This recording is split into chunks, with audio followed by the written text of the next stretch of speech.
So, who's the girl? Girl you're singing about? There is no girl.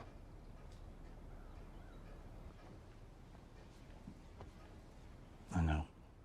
What's going on, everyone? Jeremy here from The Quartering, and if you haven't been watching The Last of Us on HBO, apparently you're in a minority, as it's one of the best performing shows in HBO streaming history, and I think you can pretty much deduce why that is that way, is because it had a huge built-in audience, and the show itself, in my opinion, is pretty mid.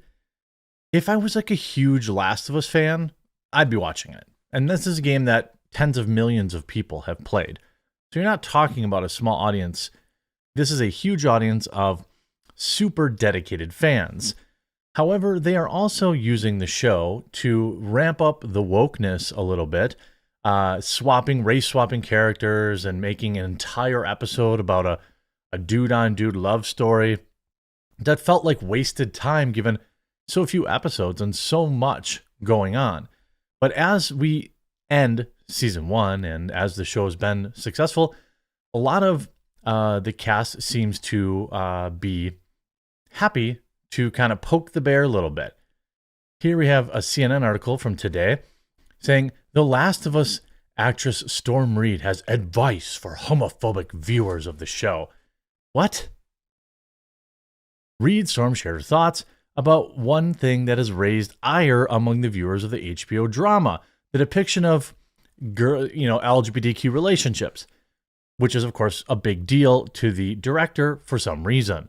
The 19-year-old star talked to EW about the homophobic backlash following episode 3, which was really the biggest crime was that it was boring. They implied that those characters were gay in the video game. In the movie, this is like a perfect example. Like, they imply it in the video game, but in the television show, they come right out and say it and give you a full episode of it, which is really, it's just like a gay romance for a full hour. Now, if you're into that, more power to you. You probably really like that episode, but I found it to be extremely boring. Bill is a character that, he's presented as a supreme alpha planner, prepper, all this stuff. And then for some reason, he stands out in the middle of the street and absorbs a bullet, something he would never do. He's also apparently out in the middle of the street with one of his worst weapons from his arsenal. Again, something that made zero sense. But these are the things I remember from that episode. Not that, Nick Offerman, was, dating and married to a dude. I didn't really care about that.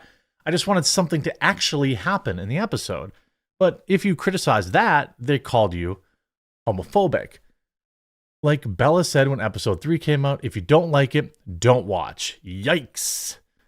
Although they are currently holding the W because a lot of people are, watching the show. So I think that's pretty based, or pretty less. It's not very risky when you've seen the viewership numbers, but I think that's fine advice. I think we saw this with Genderfield 5 or Battlefield 5 when they said, if you don't like it, don't buy it. And then nobody bought it. People are watching the show because they love The Last of Us. And I know what that's like. When you're like a real big fan of the franchise, like I probably gave Ghostbusters Afterlife a little too much credit. And I even said that in my review. I'm like, the movie's a hard 6, probably. But because of the way they handled the original Ghostbusters, especially those that had passed away, it felt like, I gave it an 8, but I knew that was an inflated score. Sonic, if you're a big Sonic fan, the Sonic movies are pretty good. Objectively, they're good. But if you're a Sonic fan, you'll think it's a little bit better than it probably is. And I think that that's totally fine. People have their biases. But when you're talking about, there's really no penalty for this kind of stuff anymore. You can come right out, blast the fans. Then this article says, The Last of Us director admits to tricking audiences to push gay storylines and propaganda. I mean, we knew about Frank anyway. I don't think anyone was surprised by that. The people that didn't know about the video game probably would have been figuring, well, it's on HBO, so there's got to be some sweet dude-on-dude action. And then you have, so I don't know. In an interview, though, with Inverse, Regarding the third episode of the series, Hoare was asked how he approached directing actors Nick Offerman and Murray Bartlett through the episode. As part of his answer, he stated, quote, "Sometimes you have to trick the rest of the world into watching these things before they're like, oh my God, it was two guys. I just realized. I think then they might understand it's all real and it's just the same love." So you could read this really charitably and say, oh, he's just saying that he really wanted it to be organic and then we didn't want it to be, too forced. Or you could read it like many of us do and say, interesting. You're literally saying, yeah, we think about these things beforehand and then we cram it into the show and we try to trick you to watching it. I look at this obviously because it's Hollywood extremely uncharitably. I think that this is like an open admission that we're more interested in tricking the audience into propaganda than putting together a good show. Now, I don't think you can objectively say that The Last of Us on HBO is a bad television show. I don't think that would be fair. I mean, I guess if zombies aren't your thing or, I don't know. I think that it's a fine television show. And if you're already paying for HBO Max, I think there are worse things that you could watch. But, again, my biggest gripe about episode 3 was not that, there was two men who were in a relationship. It was that how poorly and how much time they wasted on it. I mean, it was clearly like award season bait. It's like, oh, they could have had the relationship and maybe they could have spent more time fighting zombies. They had all those traps set up, right? All these intricate traps that you saw for like a split second.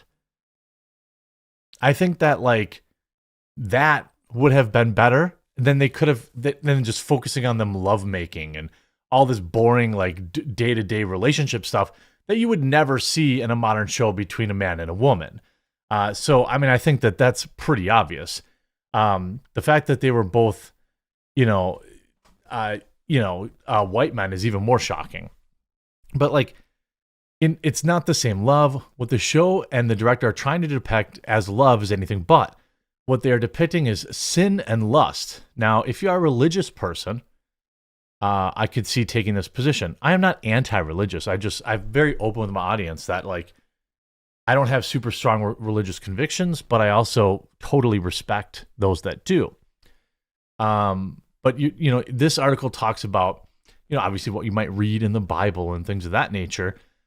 Despite the obvious truth, though, actress Bella Ramsey revealed that the show would continue to push sin as a normal behavior. She told GQ, quote, "I know some people will think what they want to think, but they're going to have to get used to it. If you don't want to watch a show because it has gay storylines, because it has a trans character, that's on you and you're missing out. It isn't going to make me afraid. I think it comes from a place of defiance." Yeah, really bold. It's like coming out in Hollywood as gay in 2023. Boring. It's not heroic or bold. Now that's why all these other genders are coming out now. Because they couldn't get the same clout. Her fellow actress, Storm Reed, also recently told Variety, "I think Bella put it perfectly a couple weeks ago. If you don't like it, don't watch. There are so many other things to worry about in the world. I think being concerned about who people love is just absurd to me. I just don't. I will never understand it. I don't get it," she added. Look, I actually agree with that statement. I think that I am not concerned that there are gay people in the movie. I mean, I think that that's a straw man that the left presents when people talk about this stuff. They're like, oh, you just don't like, I don't have any problem with it.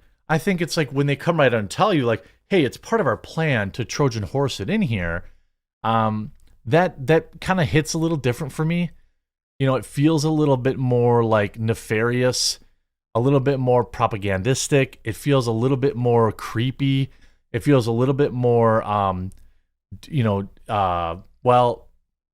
just off, because this is nuts. They're just come right out and say, oh, well, hey, and then if you don't like it, don't watch it. Well, I'm not watching it. I watched the first couple episodes and it just didn't hit me. I think for me, the part of it was just picking up momentum. And then you get episode 3, which is a 1 hour long love story. That was they're having tea and crumpets in their yard. I just don't care about any of that. And if you look, clearly some people do. People are watching it. I'm not going to sit here and pretend like nobody's watching the show. You can see here in the comments, it was handled the same in the game. Well, that's actually just not true. All right. No, it wasn't. Frank was dead in the game. That's right. It was implied that he was gay as the player had to figure it out. In the show, I'm Bill and I'm gay. It's because, it's all about kind of putting forth this message, forcing it on people. If the show has an audience, they probably haven't been tricked, but rather agree with everything Peter Hoare is saying. The rest of us don't have to watch, and without an audience, it will go the way of so many other shows to substitute representation for good writing. Corey agrees with me. My issue is there was no reason to make this a full episode. I think they probably did it, to generate this buzz. But, I mean, look, you can't deny it. Do you see here, streaming numbers beat HBO record. There's going to be a season 2. I don't really care for a lot of the characters in this show. But again, I'm not here to pretend that it's objectively bad. But I do think that it's a little creepy that they're going to say, oh, well, we really got to push this or that. I don't think that's part of good storytelling. And I think it's a little nefarious and standard woke fare. But this is what you get from mainstream Hollywood in 2023. So, collect those VHSs and get some old school VCRs, get a couple of them. You'll be set for life. Hope you enjoyed this video. If you did, make sure you leave a like on it. We'll talk to you again real soon.